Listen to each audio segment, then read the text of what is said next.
and get more money per pound of the animal that we are slaughtering. So they fed them with coconut oil, but lo and behold, the pigs got only skinnier, leaner and meaner, and had a nice shiny fur, and they were healthier and happier than they ever were. So the farmers thought, that's not good. We cannot sell a lot of poundage like that. We need to find a different way to slow down the pig's metabolism, and by doing that, we will make them fat. So they used a drug that is toxic to the thyroid. It's called a thyrotoxic drug to give to the pigs, and indeed the pigs got really fat very fast because the thyroid were not functioning. When that happens, the farmers were happy, but within 2 or 3 years, it was discovered that many of those pigs were sick with cancer as a result of this drug, and the farmers could not sell the pigs. Nobody wanted to eat pigs with cancer in them. So the farmers had to look for something else. At the same time, chemists were finding new ways to manufacture paints and varnishes. Until that time, it was soybeans and corn that were used especially for the purpose of making paints and varnishes. People were not eating them very much. But chemists then found a way to produce paints and varnishes from petroleum instead of the seeds. And the huge seed industry lost a lot of money and needed a new customer. And they were just lucky enough to find a new customer in those farmers. The farmers realized they could not use thyrotoxic drugs anymore, so they were happy to try something else. So they were feeding. Now the seeds became very cheap because the seed industry had to find a place to sell them. So the farmers tried to use soybeans and corn as the main feed for their animals. And they were delighted, absolutely delighted and exalted to find out that all those pigs became just as fat as if they were given those thyrotoxic drugs. All they were giving was a large amount of soybean and corn, and it is exactly the same job, being poisonous to the thyroid gland of those pigs, and they were getting fat. The seed industry was also overjoyed. They found a customer. But they were not satisfied. They needed more customers, and they thought, if we can make this an animal food, why not make it a food for humans? Let's find a trick to market and promote this to humans, and to somehow divert the attention away from how it makes the animals fat. That was a difficult prospect, but to the rescue came cholesterol. At that time, cholesterol was discovered to be present in animal fat and in saturated animal fat, so the seed industry started marketing their soybean and soybean oil and corn as a way to avoid saturated fat from animals and a way to avoid cholesterol. And the population immediately bought into it. And the rest is history. We all started eating a lot more soybeans and soybean oil and peanut oil and safflower oil and linseed oil and other types of high omega-6 fatty acid oil. And this is happening until today.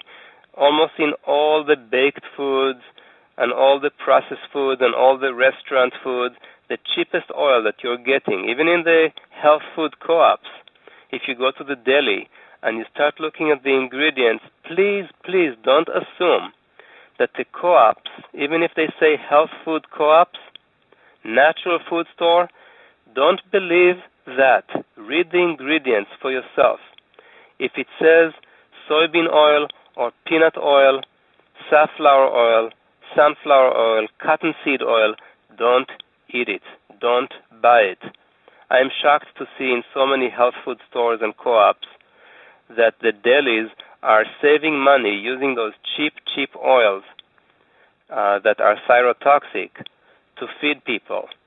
that are trusting them because they think this is a natural place. Please read the ingredients, and if you see that they are using those, tell them, I'm not going to buy this because it has XYZ in it. Tell them, please use this other oil instead. And this other oil can be avocado oil, it can be olive oil, and it can be coconut oil. And we'll get to that in a minute. The important thing that happened is because society has started to eat all those polyunsaturated fatty acids, changes happened in our health. Suddenly, three main things happened to our physiology, affected our physiology in a bad way. The first, we started developing severe free radical damage. And if you know what free radicals are, that's wonderful. If you don't, I'll mention that free radicals are unstable molecular fragments that are missing an electron, and therefore they are stealing electrons from anything they can find around them. Free radicals are formed whenever we eat polyunsaturated fatty acids, meaning fatty acids that have more than one double bond, 2 or 3 or 4 double bonds. They are very unstable. It's very easy to knock out that extra electron I told you about. So the first thing that happens is free radical damage, and every disease known to humankind is associated with free radical damage, from cancer to diabetes to cardiovascular disease to Alzheimer's, Parkinson's, other neurodegenerative disorders, autoimmune diseases. They all are associated with free radicals, and free radicals increase inflammation. Why do we have free radical damage whenever we eat these oils? Because they are so unstable, and because they have had an electron knocked out of them, they become rancid very, very rapidly. What turns fatty acids that are unstable into free radicals?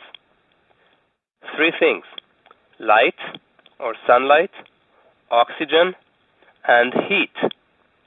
Those 3 things make fats rancid if they are vegetable oils like omega-6 and omega-3 fatty acid. And you must all train yourself. Learn how to discover when a food is rancid. Your life depends on it. Every time you open a jar that has nuts and seeds in it, smell them. Taste them a little bit if you smell rancidity, so you can become acquainted with the smell and the taste. And when you eat foods, exhale through your nose to tell if they are rancid, just like you do with wine to absorb its bouquet, its special flavors. The same thing is happening with rancid foods. When the unstable oils are exposed to the sun or to heat or oxygen, within an hour they start getting rancid. And within the seeds, they are semi-protected from light and from oxygen and from heat.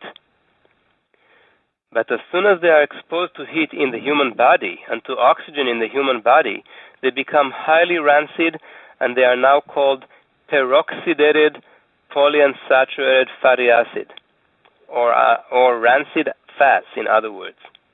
Those rancid fats will immediately rancidify the fats in our own body, in our own membranes. They will destroy our cell membranes. They will destroy our vitamin E stores and other antioxidants, and they will destroy our DNA and our nuclear membranes, increasing the risk for cancer. Many, many studies show that cancer cannot be initiated without sufficient unstable polyunsaturated fatty acids in our diet, in our body. Dogs that were given cod liver oil in large amounts, which is unsaturated again, polyunsaturated fatty acid from cold water fish, omega-3 fatty acids, caused the dogs to have 100% cancer rate instead of just 5% that they used to before. So it increased their cancer 25